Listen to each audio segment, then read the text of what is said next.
ಸಮೃದ್ಧಿ ಮಂಜುನಾಥ್.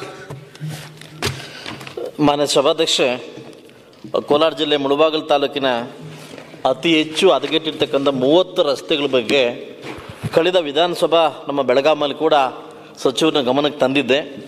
ಸಚಿವರು ಉತ್ತರ ಕೊಟ್ಟಿದ್ದರು.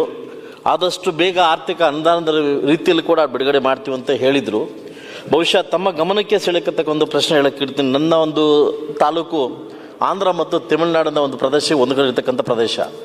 ಅತಿ ತುರ್ತಾಗಿ 39 ರೋಡುಗಳು ತುಂಬ ಕೆಟ್ಟೋಗಿದ್ವು, ತುಂಬ ಹದಗೆಟ್ಟಿದ್ವು. ಯಾಕಂದರೆ ಅಲ್ಲಿ ಹೋಗಿರ್ತಕ್ಕಂಥ ಜನ ಸೀದಾ ಹಾಸ್ಪಿಟ್ಲಿಗೆ ಹೋಗ್ತಾಯಿದ್ರು ಬಹುಶಃ. ಸೊ ಆ ಥರ ತುಂಬ ಹದಗೆಟ್ಟಿದೆ ಅಂತ ಗಮನಕ್ಕೆ ತಂದಿದ್ದೆ. ಉತ್ತರ ಕೂಡ ಕೊಟ್ಟಿದ್ರಿ, ತಾವು ಕೊಡ್ತೀವಿ ಅಂತ ಕೊಟ್ಟಿದ್ರಿ. ಸೊ ಆದರೆ ಈಗ ಉತ್ತರ ಏನು ಕೊಟ್ಟಿದ್ರಿ ಅಂತಂದರೆ ಆರ್ಥಿಕ ಅನುದಾನದ ಆಧಾರದ ಮೇಲೆ ಕೊಡ್ತೀವಿ ಅಂತ ಕೊಟ್ಟಿದ್ರಿ. ಬಹುಶಃ ಎಲ್ಲೋ ಒಂದು ಕಡೆ ದಯವಿಟ್ಟು ನಾನು ಸಚಿವರಲ್ಲಿ ಮಾತಾಡ್ಲಿಕ್ಕೆ ಒಂದು ಮಾತು ಬಿಡ್ತೀನಿ. ಯಾಕಂದರೆ ನಿಮ್ಮ ಸರ್ಕಾರ ಯಾವ ಸರ್ಕಾರ ಅಂತ ಕೇಳಲ್ಲ, ಹೊಸದಾಗಿ ಯಾರೇ ಬಂದರೂ ಕೂಡ ಯಾರು MLA ಅಂತ ಕೇಳ್ತಾರೆ. ಬಹುಶಃ ಇವತ್ತು ಗ್ರಾಮೀಣ ಪ್ರದೇಶಗಳಲ್ಲಿ ನಾವು ತಲೆ ಎತ್ತಕ್ಕೆ ಆಗ್ತಾ ಇಲ್ಲ. ದಯವಿಟ್ಟು RDP ಮಿನಿಸ್ಟರ್ ಆದಷ್ಟು ಬೇಗ ತುರ್ತಾಗಿ ಇದನ್ನು ನೆರವೇರಿಸ್ಕೊಡ್ಬೇಕಂತ ನಾನು ಕೇಳ್ತೀನಿ. ಸನ್ಮಾನ್ಯ ಸಭಾಧ್ಯಕ್ಷರೇ, ಮುಳಬಾಗಿಲು ವಿಧಾನಸಭಾ ಕ್ಷೇತ್ರದ ಸುಮಾರು 39 ಗ್ರಾಮೀಣ ರಸ್ತೆಗಳನ್ನು 29.95 ಕೋಟಿ ರೂಪಾಯಿಗಳ ವೆಚ್ಚದಲ್ಲಿ ಅಭಿವೃದ್ಧಿಪಡಿಸಲಿಕ್ಕೆ ಅನುದಾನ ಬಿಡುಗಡೆ ಮಾಡಬೇಕು ಅಂತೇಳಿ ಗೌರವಾನ್ವಿತ ಸದಸ್ಯರು ಪ್ರಸ್ತಾವನೆಯನ್ನು ಕೊಟ್ಟಿದ್ದಾರೆ.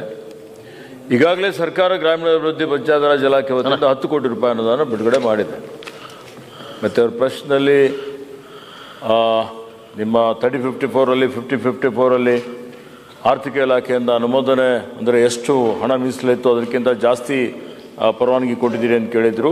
ಆ ರೀತಿ ಯಾವುದೂ ಮಾಡಿಲ್ಲ ಅನ್ನುವಂಥ ಮಾತನ್ನು ಈಗಾಗಲೇ ಉತ್ತರದಲ್ಲಿ ಅವರಿಗೆ ತಿಳಿಸಲಾಗಿದೆ. ಮತ್ತು ಅವರೇ ಹೆಚ್ಚುವರಿ ಅನುದಾನ ರಸ್ತೆಗಳ ಅಭಿವೃದ್ಧಿಗಾಗಿ ಕೇಳ್ತಾ ಇದ್ದಾರೆ.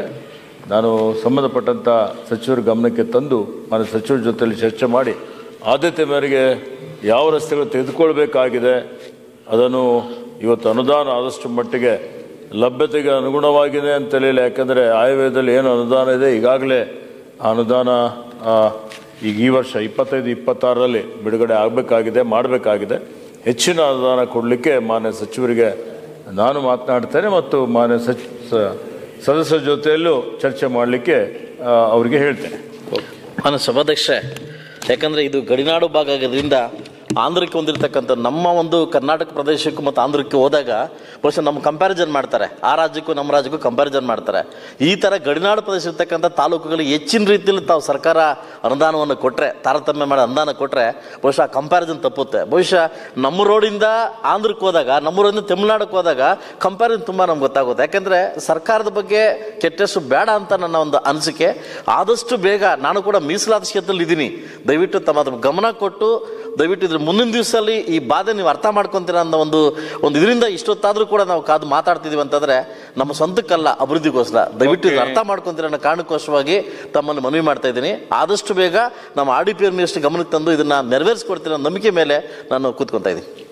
ಓಕೆ, ರಸ್ತೆಗಳು ನಮ್ಮ ಸಂಸ್ಕೃತಿಯನ್ನು ಪ್ರತಿಬಿಂಬಿಸ್ತವೆ. ಅವ್ರು ಹೇಳಿದ್ದಂಥದ್ದು ಮಾನ್ಯ ಸಚಿವರ ಗಮನಕ್ಕೆ ತಂದು ಹೆಚ್ಚಿನ ಅನುದಾನ ಕೊಡಲಿಕ್ಕೆ ಪ್ರಯತ್ನ ಮಾಡಲಾಗುವುದು ಅನ್ನೋಂಥ ಮಾತನ್ನು ಹೇಳಿಕೆ ಬಯಸ್ತೇನೆ.